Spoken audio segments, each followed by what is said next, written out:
Class 8th Hindi. आज हम हिंदी में 6th चैप्टर रीड करेंगे, भगवान के डाकिए। इसके कवि हैं रामधारी सिंह दिनकर। इसमें हम पहला पद्यांश देखते हैं। पक्षी और बादल ये भगवान के डाकिए हैं जो एक महादेश से, महादेश का अर्थ होता है विशाल देश, दूसरे महादेश को जाते हैं। हम तो समझ नहीं पाते हैं मगर उनकी लाई चिट्ठियां, पेड़ पौधे पानी और पहाड़ बाजते, बाजते का अर्थ होता है पढ़ना। अब हम देखते हैं किस संदर्भ और प्रसंग में ये किस पुस्तक से लिया गया और इसके कवि कौन है। यह हमारी पाठ्य पुस्तक वसंत भाग 3 में संकलित प्रस्तुत पंक्तियां प्रख्यात कवि रामधारी सिंह दिनकर द्वारा रचित भगवान के डाकिए कविता से ली गई है। इनमें डाकिए के रूप में पक्षी और बादल को चित्रित करके कवि ने यह स्पष्ट किया है कि मनुष्य इनके द्वारा लाए गए संदेशों को पढ़ने में समर्थ नहीं है। अब हम इसकी व्याख्या देखते हैं। पक्षी और बादल ये भगवान के डाकिए हैं। कवि कहता है पक्षी और बादल ये ईश्वर के डाकिए हैं जो सामान्य डाकिए की तरह हमारे लिए संदेश लाते हैं, जो एक महादेश से दूसरे महादेश को जाते हैं। ये डाकिए एक विशाल देश से दूसरे विशाल देश तक ईश्वर का संदेश लेकर जाते हैं। हम तो समझ नहीं पाते मगर उनकी लाई चिट्ठियां, पेड़ पौधे पानी और पहाड़ बाजते हैं। जिनको हम समझ नहीं पाते हैं वे सभी जगह प्रेम, सद्भाव, एकता, समानता का संदेश फैलाते हैं। जो ये ईश्वर के डाके होते हैं इनको पेड़ पौधे, नदियां और पर्वत रहते हैं आसानी से पढ़ लेते हैं और उसी के अनुरूप कार्य भी करते हैं। यहाँ पे जो पक्षी और बादल ये ईश्वर के डाकिए के प्रतीक है। अब हम इसके क्वेश्चन आंसर एक्सप्लेन करते हैं। फर्स्ट प्रश्न है कविता और कवि का नाम लिखिए। तो इसका आंसर है इसमें कवि रामधारी सिंह दिनकर, कविता है भगवान के डाकिए। सेकंड क्वेश्चन, कवि के अनुसार ईश्वर के डाकिए कौन है और कैसे। इसका आंसर है कवि के अनुसार पक्षी और बादल ईश्वर के डाकिए हैं और वे ईश्वर के प्रेम, विश्व बंधुत्व, एकता और समानता का संदेश दे रहे हैं। थर्ड क्वेश्चन, काव्यांश के आधार पर बताइए कि ईश्वरी संदेश क्या है। इसका आंसर है ईश्वरी संदेश है कि सभी देशों के निवासी मनुष्य परस्पर समान है, उन्हें प्रेम, निस्वार्थ भाव, परोपकार और भाईचारे के भाव से रहना चाहिए।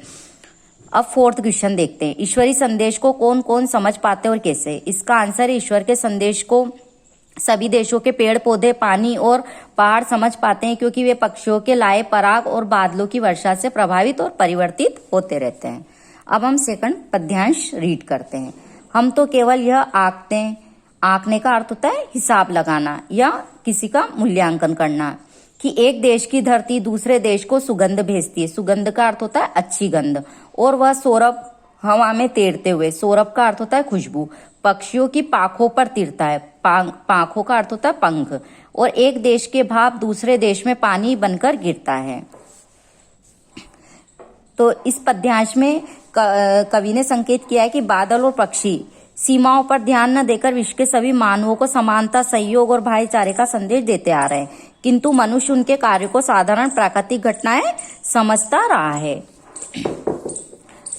हम तो केवल यह आंकते कि एक देश की धरती दूसरे देश को सुगंध भेजती है। इसमें कवि कहता है कि पक्षियों और बादलों द्वारा लाए गए संदेशों को केवल अपने हिसाब से समझते हैं, कि फूलों की महक मतलब सुगंध जो अच्छी वो होती खुशबू, फूलों की महक हवा और पक्षी के पंखों के सहारे एक स्थान से दूसरे स्थान तक पहुंचते हैं, और एक देश का भाप दूसरे देश में पानी बनकर गिरता है, और एक स्थान का जल भाप बनकर दूसरे देश में बरसात के रूप में बरस जाता है। किंतु यह नहीं समझ पाते कि प्रकृति के ये डाकिए किस सीमा में बनकर अपना संदेश पहुंचा रहे हैं, आप ही तो ये समान भाव से पहुंचाते हैं। और ये जो प्रकृति के डाकिए रहते हैं इनमें अपने परायेपन की भावना नहीं होती है।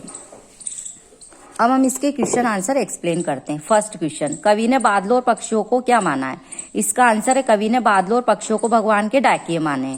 सेकंड क्वेश्चन, बादल और पक्षियों के संदेश को मनुष्य क्या समझता है। इनका आंसर है बादल और पक्षियों के संदेशों को मनुष्य साधारण प्राकृतिक घटना समझता है। थर्ड क्वेश्चन, पक्षी और बादल द्वारा लाई गई चिट्ठियों को कौन पढ़ पाता है।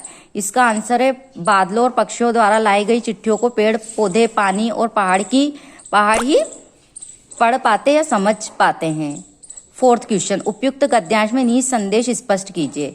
तो इस पद्यांश के द्वारा कवि ने संदेश दिया है कि देशों की सीमाओं पर ध्यान देकर सभी मानवों को भाईचारे की भावना अपनानी चाहिए। मतलब कवि ने हमें ये प्रेरणा दी है कि हमें भाईचारे की भावना रखनी चाहिए।